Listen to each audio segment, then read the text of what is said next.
Anyone else would like to talk?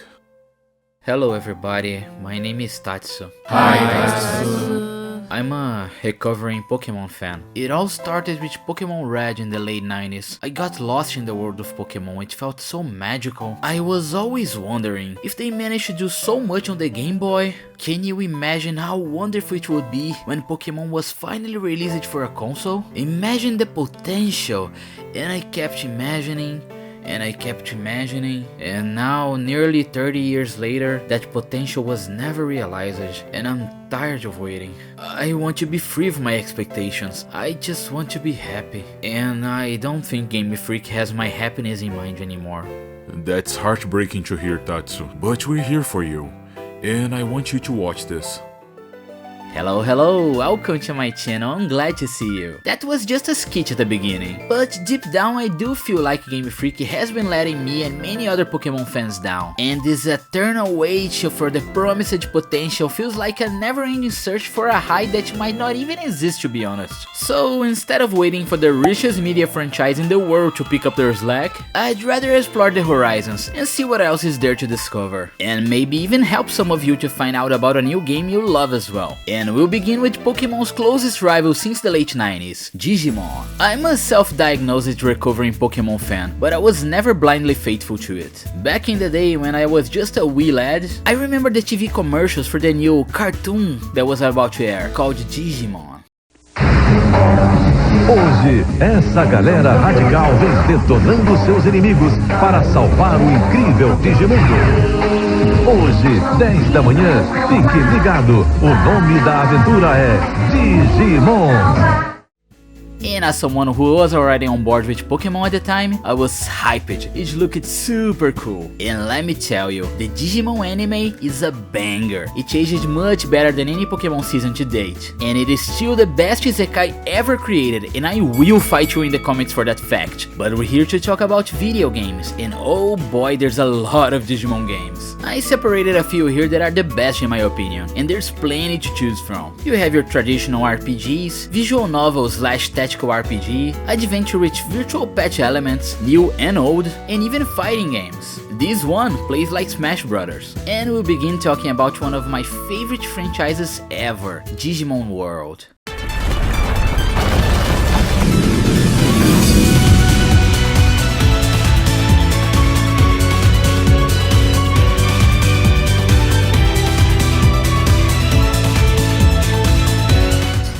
Digimon World is best described as an adventure RPG with elements of virtual pets sprinkled in. And although it seems like a lot of work compared to Pokémon simplicity, it cannot be understated how much closer you grow to your monsters by caring for them in the way Digimon World expects you to. Ever played an Nuzlocke game of Pokémon and noticed how much closer you end up to your team? Because of the name you had to give them and the fact that they could actually die if they faint in battle? In Digimon World, you will grow closer to your Digimon. They're a child.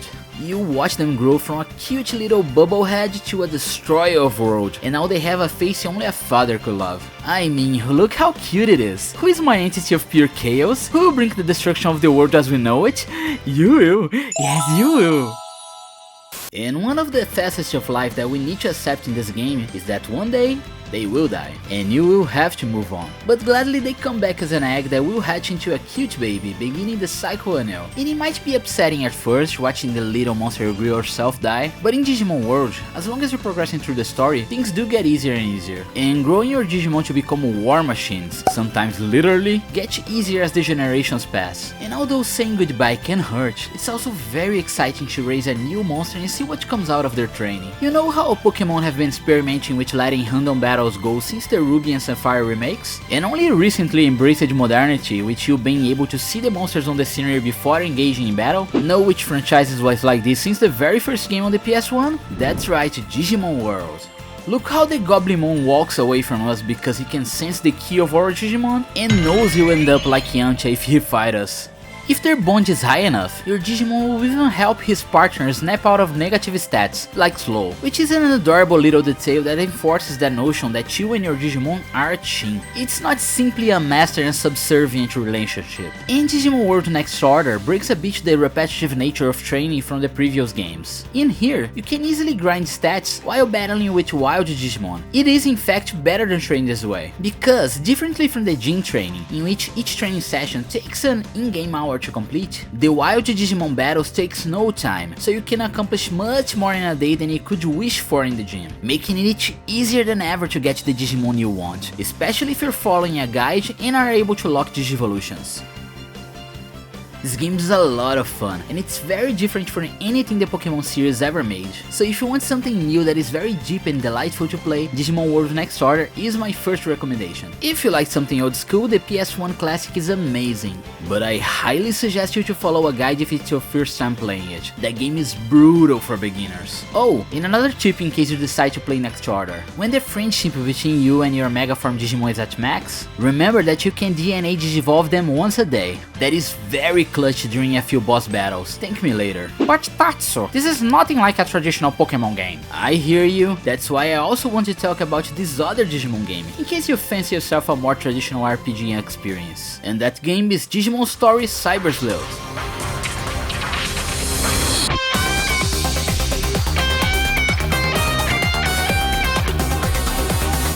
Cyber Sleuth is a mishmash of many different games actually. The aesthetic reminds me a lot of Persona 4, the battles are a bit Dragon Quest coded, but the essence is pure Digimon, which means that Pokémon enjoyers might be a bit more at home. This is a traditional RPG in every sense of the word, from the random battles to the turn-based combat, to the very plot-heavy story. It could be a bit much if you aren't an RPG fan, so I wouldn't blame you if you want to skip this part of the video if that's the case. But if you are an RPG enjoyer, however, there's a lot to enjoy here, my friend. This game is very polished, and although the series actually started on the DS, you can see that Bandai meant a business with this game, and they had plans of making it a series, which is actually uncommon with the Digimon IP. It has some beautiful animated cutscenes,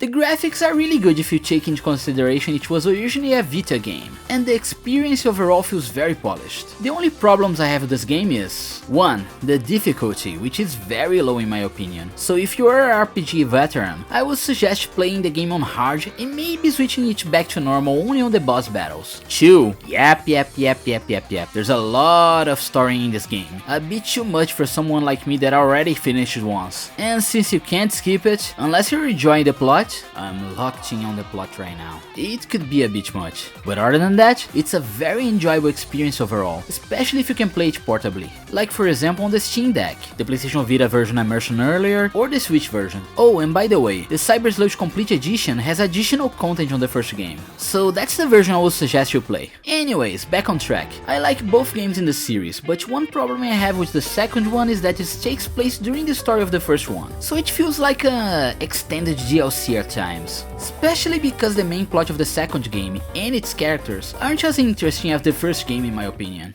Mom, can I have a Tsundere emoji F? No, we have Tsundere emoji F at home. Tsundere emoji F at home.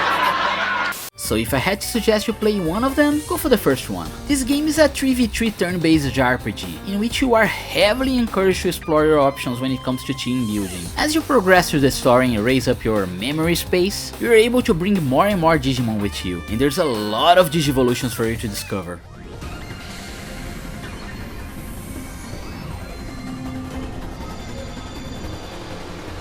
And considering the paper, rock, scissors system it has, it's good to have at least 2 Digimon of each kind to supplement your team's strengths and weaknesses. And the Digimon you aren't currently using in your party can be stored at the farm, in which they can be useful in other ways and level up as well, even without participating in the battles. That way you can explore the Digivolution routes even with Digimons that are passively helping at the farm. It feels great and actively rewards the player for exploring the game's mechanics. And don't worry if you don't like a certain Digivolution, you can roll back any Digivolutions and try new routes, something that you actually have to do for a few more complex Digivolutions. Trust me, it's very addicting, and I was always thrilled to see new Digivolution 3 that I haven't seen before.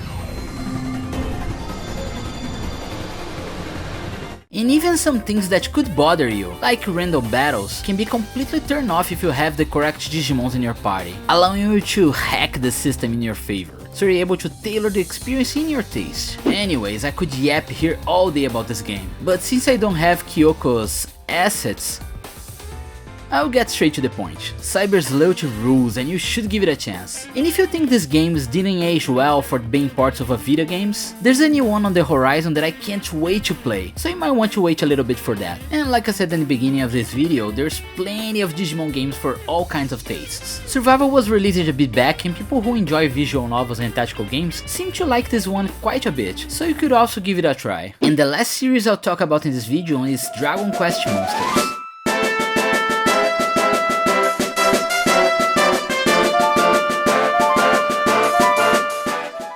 I fell off with Pokémon during Ruby and Sapphire. I remember being very disappointed in those games as a teenager, something that I plan on talk about in the future. But I was back with Diamond and Pearl. And although I love those games, I always had this feeling that Gamefreak could have gone a bit further with the power of the Nintendo DS. And one game that solidified that belief was Dragon Quest Monsters Joker. I mean, look at it. This game is beautiful, especially considering the hardware it's running on. The Nintendo DS is no slouch, but it also wasn't a technological breakthrough at the time of its release. That was the PSP, thank you very much. But still, you can see the developers of Joker didn't care, they went all out. This game looks great, plays great, has a very simple I want to be the very best like no one ever was kind of storyline, and in my opinion is proof that Pokémon lacked ambition, even during the Nintendo DS days. And I say that as someone who absolutely adored Diamond, Pearl and Platinum, Heart Gold, Soul Silver, and my favorite games in the series were Black and White. But the game I want to talk about today is the second one in the Joker series for the DS. I was already on board with the first game, but the second one, it blew my mind. Dragon Quest Monsters is actually a classic franchise. By that point it had 2 Game Boy Color games, a very interesting but weird GBA game, so Joker 2 was actually the 5th game, and I think it's one of the high points in the series. This game's story is very simple, and it's one of the reasons the gameplay flows so well, because you're hardly interrupted for long periods of time for plot reasons. You're a kid who wants to be the best monster scout, but since you don't have 2 gold to rub together, you decide to hitch a ride with the local airship that is heading to the tournament. This girl, who is the current champion, refuses to board her airship, saying that it's a piece of junk that is gonna crash. Can you believe her? How stuck up you have to be to say something so absurd? Just because it's a bit old?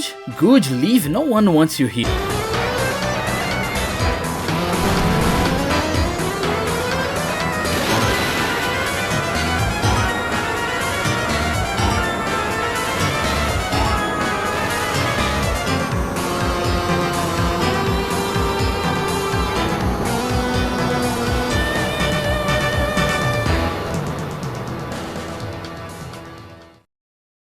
I made just severe and continuous lapse in my judgment, and I don't expect you to be forgiven, I'm simply here to apologize. Anyways, the ship crashes, and we're now strangers on a completely unknown island, filled to the brim with monsters and secrets for us to scout and unfold in this particular order. This game feels like a true adventure, figuring things out by yourself, piecing the story bit by bit, fighting and scouting a bunch of monsters to your party, and the best part of all, fusing them to create even more powerful beasts. The fusion system in this game is incredibly addicting and is the driving force of this game. Every time you conquer a new area, it's a pleasure to go back to base and see what kind of new monsters you're able to create with the wildlife you acquire in your adventure thus far. And despite the new monsters starting on level 1 every time, you never feel like your efforts of raising the previous generations were in vain, because most of the skill points of the old monsters transfer to the new one, so even at a low level you can feel how powerful it is. It's an adrenaline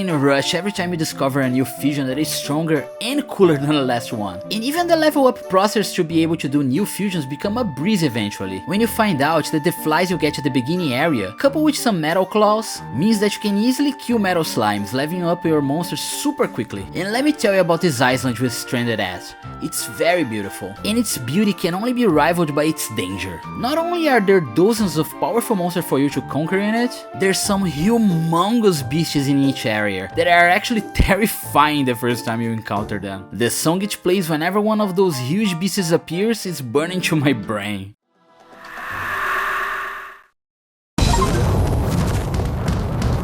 Ta-da, ta-ta-da.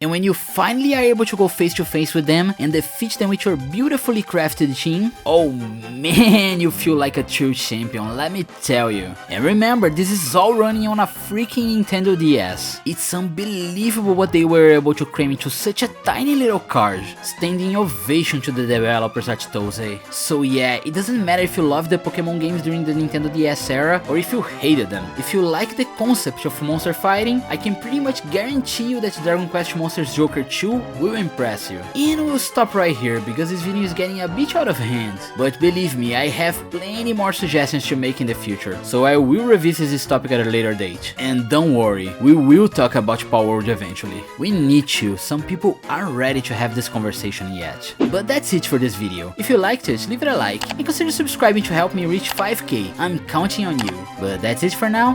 Bye bye.